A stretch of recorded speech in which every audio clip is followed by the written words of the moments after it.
wabarakatuh. Senang sekali bisa berjumpa lagi dengan teman-teman mahasiswa-mahasiswi Telkom University. Semangat pagi! Masih bersama dengan saya, Ramdhani, trainer ISQ. Di video kali ini, saya ingin mengawali dengan sebuah kisah. Kisah tentang dinosaurus. Teman-teman pernah dengar tentang dinosaurus kan? Kira-kira mengapa dinosaurus hari ini tidak ada? Artinya, mengapa dinosaurus hari ini punah? Mungkin jawaban teman beda-beda. Tapi yang bisa dipastikan, salah satunya adalah karena dinosaurus tidak bisa menyesuaikan dengan lingkungan, situasi, perubahan yang ada. Charles Darwin pernah mengatakan, bukan yang paling kuat yang bertahan hidup, bukan yang paling pintar, namun mereka yang adaptif, responsif terhadap perubahan. Maka di video kali ini, saya akan membahas tentang adjustment skill. Mengapa hal itu penting?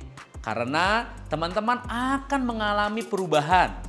Bahkan mungkin sudah merasakan perubahan tersebut dan akan mengalami perubahan dan ke depan akan terus menghadapi perubahan-perubahan itu.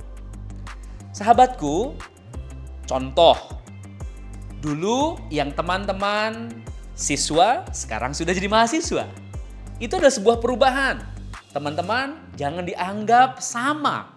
Kalau dulu kita belajar seperti halnya disuapi, mendengarkan dari guru kita dan kita mendapatkan suatu. Ketika mahasiswa, teman-teman harus aktif sendiri untuk mencari ilmu itu. Sehingga teman-teman menjadi orang-orang yang hebat luar biasa. Dalam perubahan yang teman-teman hadapi, ada hal-hal yang itu di luar kendali kita. Itu disebut dengan event atau kejadian. Contoh, apa yang kita alami saat ini. COVID-19. Ini adalah sebuah event, sebuah kejadian di luar kendali kita. Namun, ada yang nanti selesai COVID-19 ini mereka jadi pemenang, sukses, mendapatkan banyak hal, tapi ada setelah COVID-19 ini makin terpuruk, gagal, dan tidak mendapat apa-apa. Artinya, eventnya sama, kejadiannya sama, tapi hasil akhirnya bisa berbeda-beda. Apa yang membedakan? Respon kita. Maka Dr. Ari, guru kami, menyebut ada sebuah rumus yang disebut dengan ERO. Event plus respon sama dengan outcome. Artinya, event itu di luar kendali kita manusia. Contoh event, seperti halnya cuaca, perekonomian global, COVID-19 yang kita hadapi. Teman-teman terlahir dari keluarga siapa? Itu di luar kendali kita. Tapi hasil akhirnya, outcome-nya seperti apa, bisa kita tentukan. Kita bisa menjadi raja akan diri kita sendiri. Caranya seperti apa? Kita menentukan respon kita.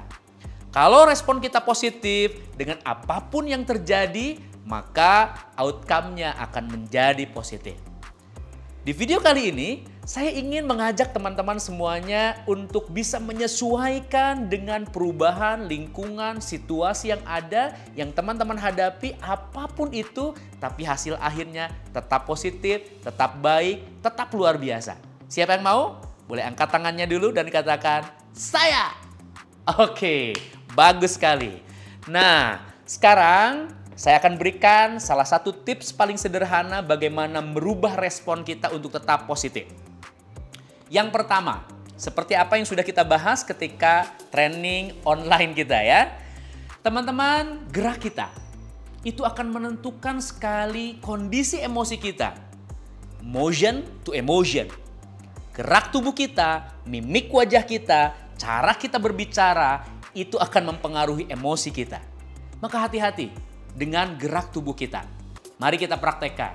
Coba teman-teman duduknya seperti ini. Agak nunduk sedikit.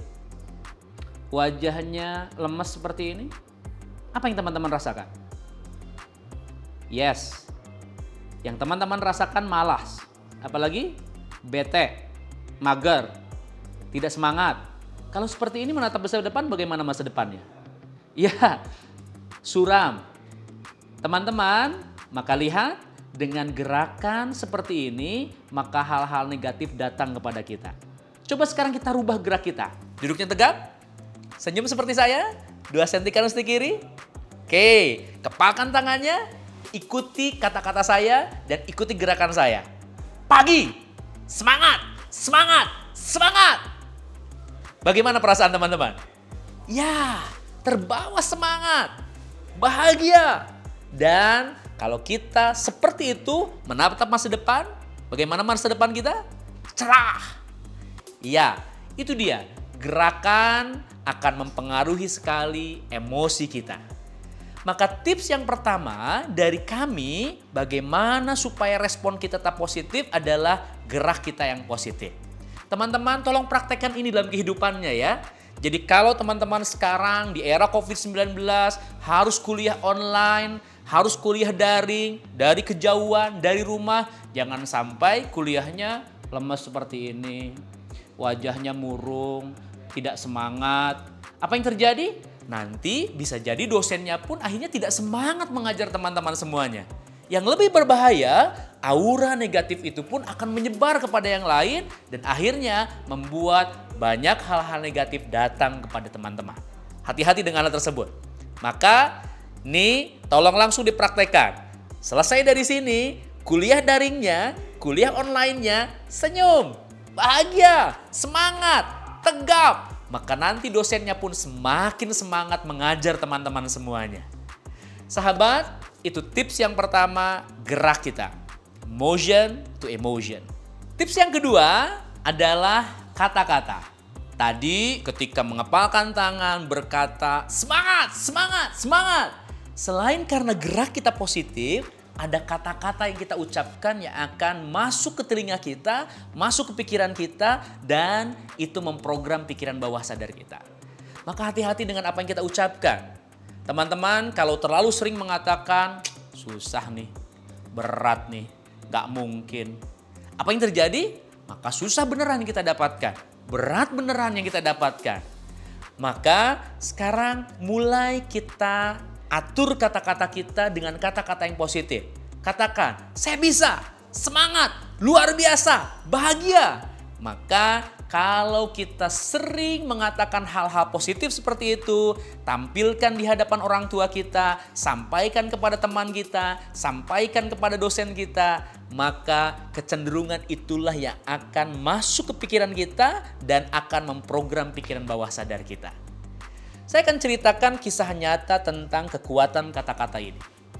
Teman-teman, ada sebuah negara yang dia kecil. Namun terlepas dari benar atau tidak apa yang mereka lakukan, mereka pernah menguasai sepertiga dunia. Bahkan jam 00 ditentukan di negara ini.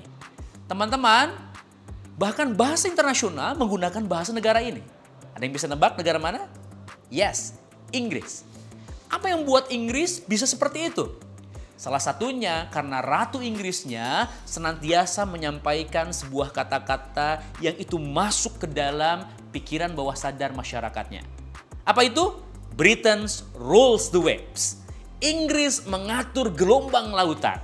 Saking yakinnya dengan kata-kata itu, bahkan benderanya Union Jack, 8 arah mata angin. Itulah yang membuat kemudian armada laut Inggris menyebar ke seluruh dunia, menguasai sepertiga dunia. Sekali lagi, terlepas dari benar atau tidak apa yang mereka lakukan, tapi kita bisa mengambil pelajaran. Kata-kata masuk ke telinga, masuk ke pikiran, dan memprogram pikiran bawah sadar. Itu pun yang dilakukan oleh para pahlawan Indonesia. Teman-teman pernah mendengar kata-kata yang heroik dari pahlawan Indonesia? Merdeka atau mati. Itu yang kemudian membuat kemerdekaan bisa kita raih.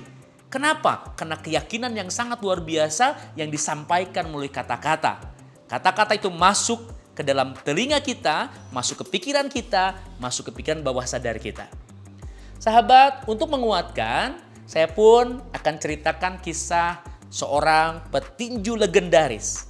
Pernah 3 kali menjadi juara dunia kelas berat. Pernah dengar Muhammad Ali? Ya, salah satu julukan Muhammad Ali adalah The Big Mouth atau si mulut besar. Kenapa diberikan julukan seperti itu? Karena Muhammad Ali sebelum bertanding senantiasa mengatakan kata-kata yang menguatkan dirinya. Contohnya, Muhammad Ali senantiasa mengatakan, I'm the greatest, saya yang terhebat.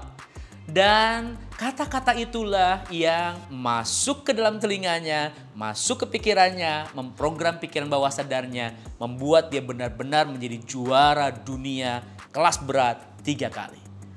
Maka praktekkan hal ini juga dalam kehidupan teman-teman. Artinya apa? Yang saya maksud praktekkan adalah banyak-banyaklah kita mengatakan kata-kata yang baik, yang positif, yang akan kemudian membuat teman-teman seperti apa yang kau katakan itu. Katakan, saya hebat, saya luar biasa, saya sukses, yes, yes, yes. Oke, sudah 2 yang saya sampaikan tips supaya respon kita tetap positif dengan apapun yang terjadi sekitar kita. Yang ketiga, ini penutup ya. Apa itu? Fokus kita. What you focus on, expand. Apa yang teman-teman fokuskan, itu yang akan berkembang. Kalau engkau fokus kepada hal yang positif, maka hal positif itu yang akan berkembang. Kalau engkau fokus kepada hal negatif, maka hal negatif itu pun yang akan datang kepadamu. Saya akan ceritakan kisah tentang mata lebah dan mata lalat. Ada yang pernah dengar? Oke, saya ceritakan kembali. Di sebuah taman bunga yang sangat indah, banyak bunga-bunga di sana. Hanya ada sedikit kotoran saja. Teman-teman, kalau lalat, kemana dia akan hinggap? Ya, ke kotoran. Namun, di sebuah tempat yang begitu banyak kotorannya, hanya ada satu kuntung bunga. Kalau lebah, kemana dia akan hinggap? Ya, ke kuntung bunga itu. Kenapa hal itu terjadi? Karena lalat fokus kepada kotoran, maka di tempat yang sangat indah yang dia lihat hanya kotoran. Sedangkan lebah, dia fokus kepada bunga, walaupun di tempat yang begitu banyak sampahnya, kotorannya, dia tetap fokus kepada bunga. Maka begitulah pun kehidupan kita. Di tengah apapun yang terjadi di sekitar kita, teman-teman, begitu banyak anugerah, nikmat, karunia yang telah Tuhan berikan kepada kita. Kita tinggal fokus kepada hal yang positifnya, fokus kepada hal yang baiknya, maka akan banyak hal positif, hal baik datang kepada kita. Teman-teman, maka mari kita praktekkan hal ini. Rumus yang pertama, ERO, event plus respon, maka sama dengan outcome. Kita yang menjadi raja akan diri kita sendiri. Kita bisa menentukan outcome kita dengan kitalah menentukan respon kita. Cara supaya respon kita positif, gerak positif, kata positif, fokus kepada hal yang positif. Demikian, kita berjumpa di video berikutnya. Tetap semangat. Wassalamualaikum warahmatullahi wabarakatuh.